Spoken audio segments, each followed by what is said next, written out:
Hi hello అందరికీ నమస్తే. నేను మీ రామదుర్గమ్మను. ఎంవ్యూస్కు స్వాగతం.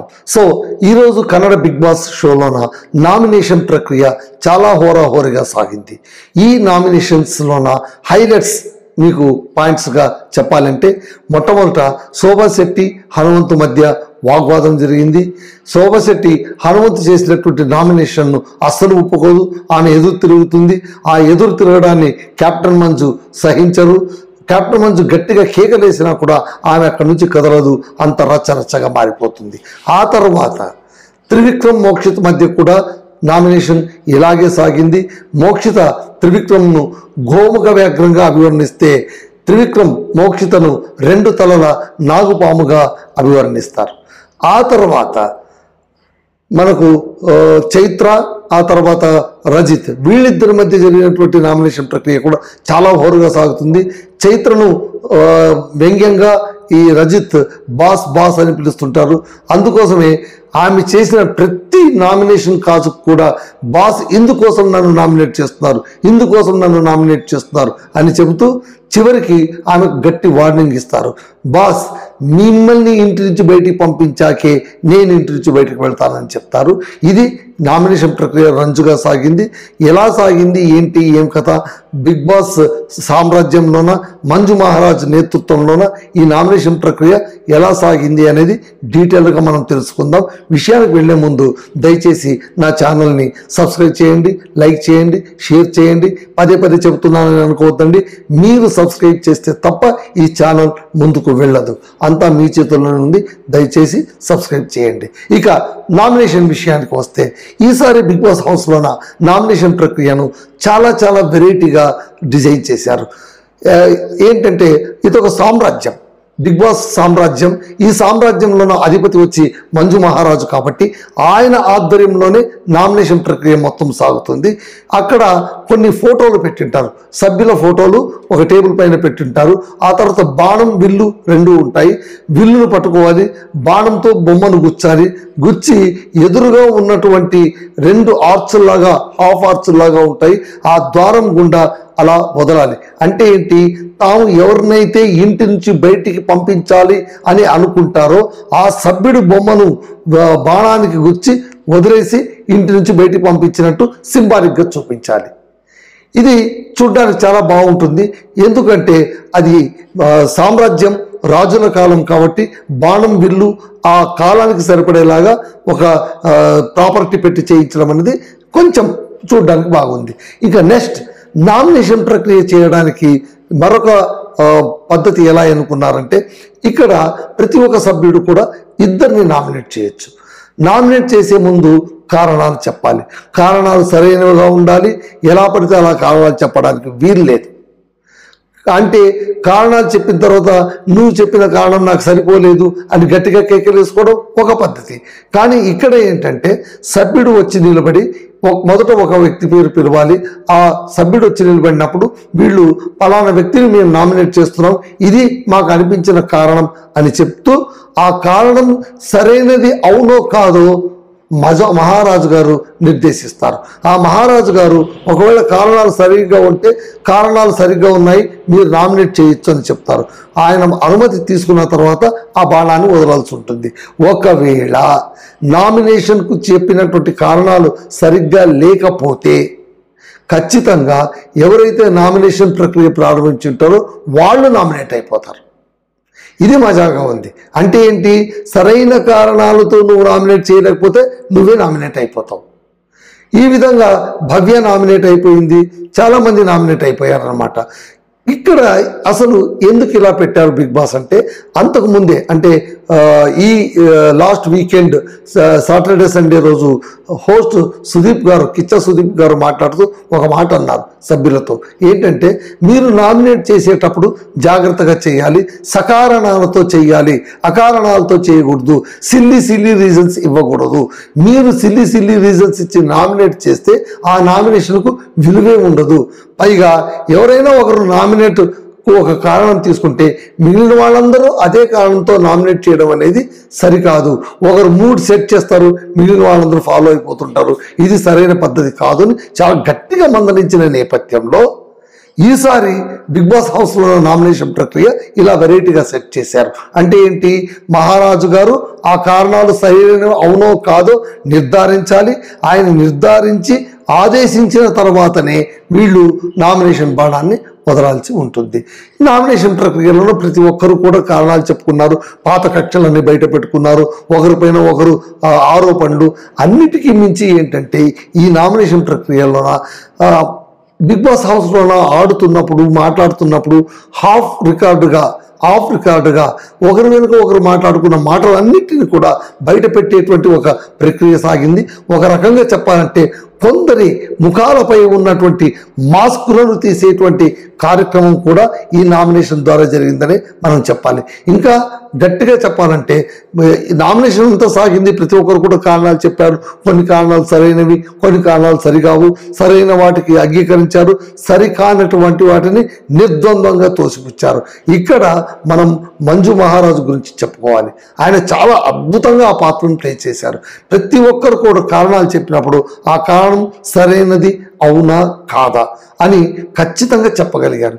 చైత్ర నామినేషన్ చేసేటప్పుడైతే ఆయన చాలా కామెడీగా అసలు నువ్వు ఏం కారణం చెప్తున్నావమ్మా, నువ్వు ఎవరిని నామినేట్ చేస్తున్నావు, రజిత్ని నామినేట్ చేస్తున్నావా లేకుంటే ఇంట్లో ఉండేటువంటి సభ్యులను మొత్తం నామినేట్ చేస్తున్నావా? ఎందుకంటే ఆమె కాస్త నోటి దూల ఎక్కువ మాట్లాడేస్తుంటుంది. పైగా డొంక తిరుగుడు, ఏ విషయాన్ని కూడా స్పష్టంగా నేరుగా చెప్పదు. కాబట్టి ఈ డొంక తిరుగుడును ఆపేసి పాయింట్ వైజ్గా రావాలి.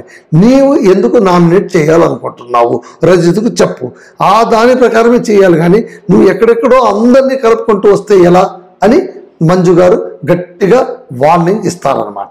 చైత్ర గారికి ఏం చెప్తారు అంటే, చైత్ర ఒక మాట చెప్తుంది ఏంటంటే, లాస్ట్ నామినేషన్ అంటే అతనికి కలిపే అని వర్స్ట్ ప్లేయర్గా రజిత్ను జైలుకి పంపినప్పుడు ఆయన ఒక మాట అంటారు, అమ్మాయిల చేతులు పట్టుకుని తిరిగే వాళ్ళందరికీ కూడా నేను ఖచ్చితంగా గుణపాఠం చెప్తాను, వాళ్ళు ఎట్టి పరిస్థితులను కప్పు గెలవలేరు అని ఆయన ఆ మాట చెప్పింటాడు. ఆ మాట మళ్ళీ కిచ్చా సుదీప్ గారి సెషన్లో కూడా మళ్ళీ రివీల్ అవుతుంది. ఆ ప్రస్తావన వచ్చినప్పుడు సుదీప్ గారు అడుగుతారు, ఎవరిని ఉద్దేశించి చెప్పినావు చెప్పాలి అంటే, ఆయన శశిరు ఆ తర్వాత ఐశ్వర్య పేరు చెప్పారు. ఇంత చెప్పిన తర్వాత కూడా ఆ టాపిక్ని అక్కడ వదిలేయకుండా చైత్ర మళ్ళీ అదే టాపిక్ తీసుకొని ఇలా అనడం ఆడవాళ్ళని అవమానించినట్టు అవుతుంది, దీన్ని నేను ఒప్పుకోను అన్నప్పుడు మంజు గారు అబ్జెక్షన్ రైజ్ చేస్తారు.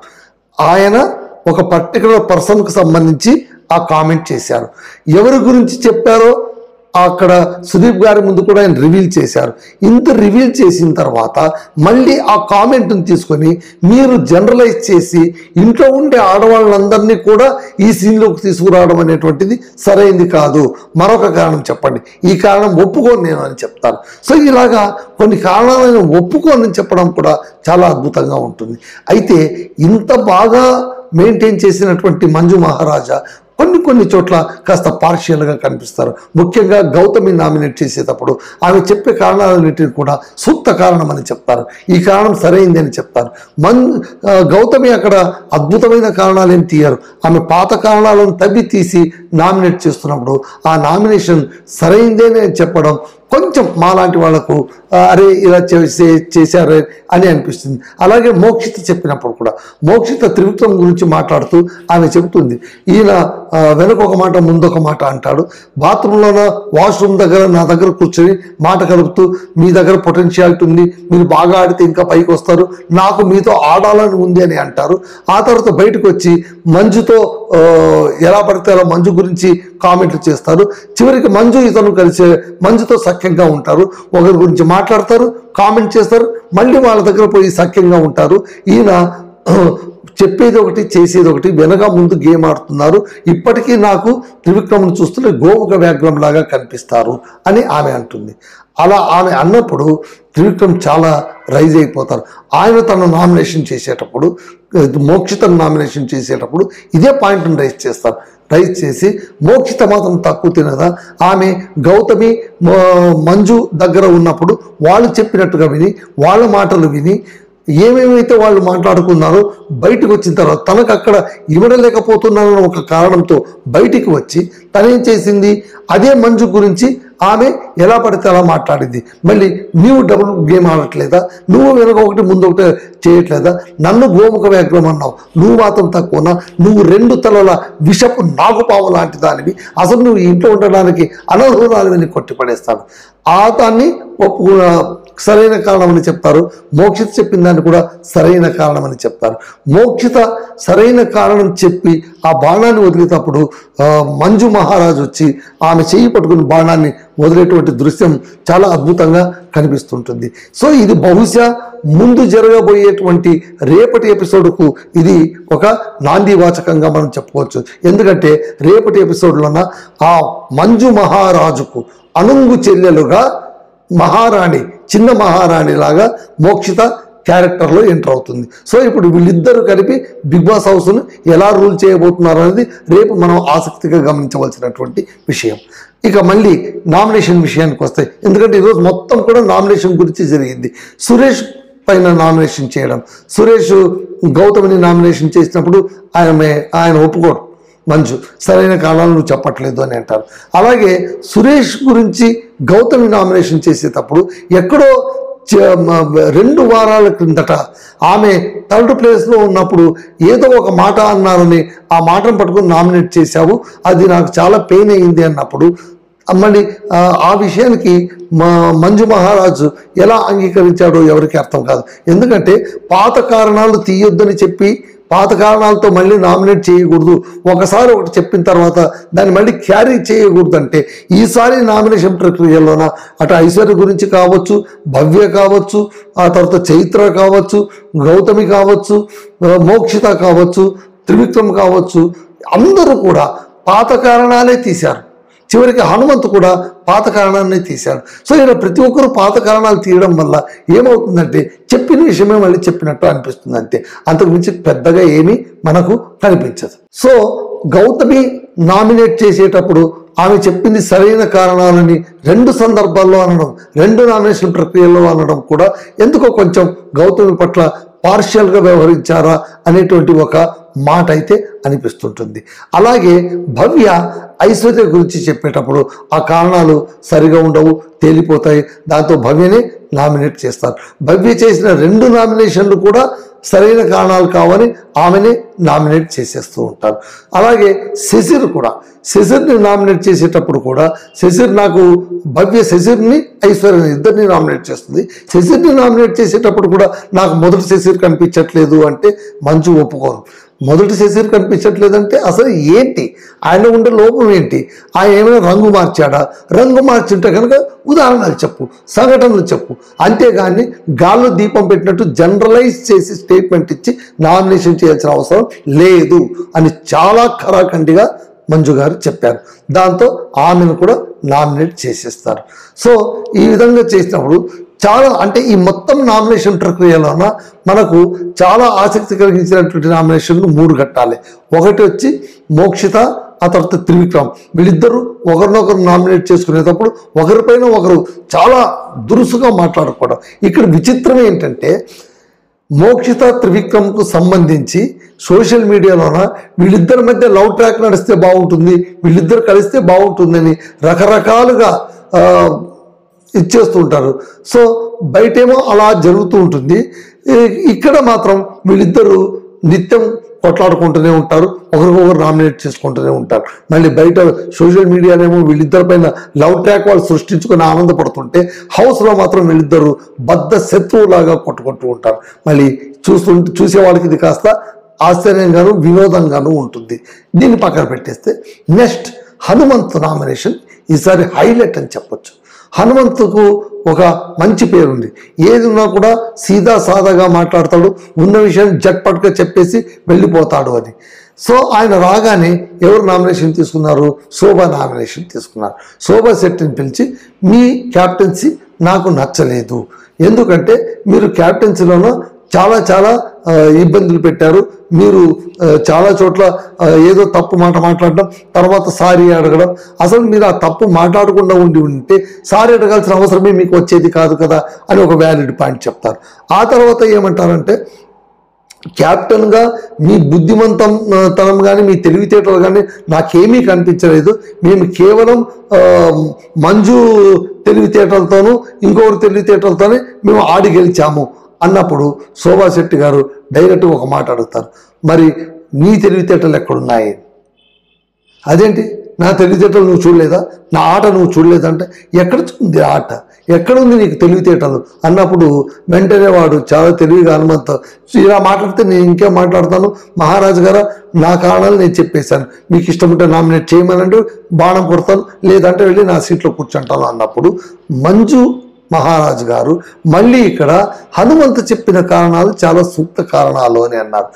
మళ్ళీ హనుమంతు చెప్పిన కారణాల్లో అంత బలం లేదని మనకు సులువుగా అర్థమైపోతుంది. ఆయన ఏమంటున్నారు, ఆమె సరిగ్గా ఆమె తెలివితేటలు నాకు కనిపించలేదు, అసలు ఆ టీం గెలిచిన టీంలోనూ ఆడినటువంటి వ్యక్తి నీకు తెలివితేటలు నాకు కనిపించలేదు అని అనడం ఎంతవరకు సరి? సో అక్కడ కూడా ఇక్కడ హనుమంతు సరిగ్గా నామినేట్ చేయలేదు అనేటువంటి ఒక చిన్నపాటి గందరగోళం మనకు కనిపిస్తూ ఉంటుంది. అలాగే చైత్ర కూడా పాత కారణాలన్నీ తవ్విచేసి ఏదో ఒకటి అంటే ఆయనకు కలిపి ఇచ్చేటప్పుడు నువ్వు ఎలా పడితే అలా మాట్లాడినావు, ఏ విధం పడితే ఆ విధంగా చేసావు అని చెప్పడం కూడా సరైనది కాదు.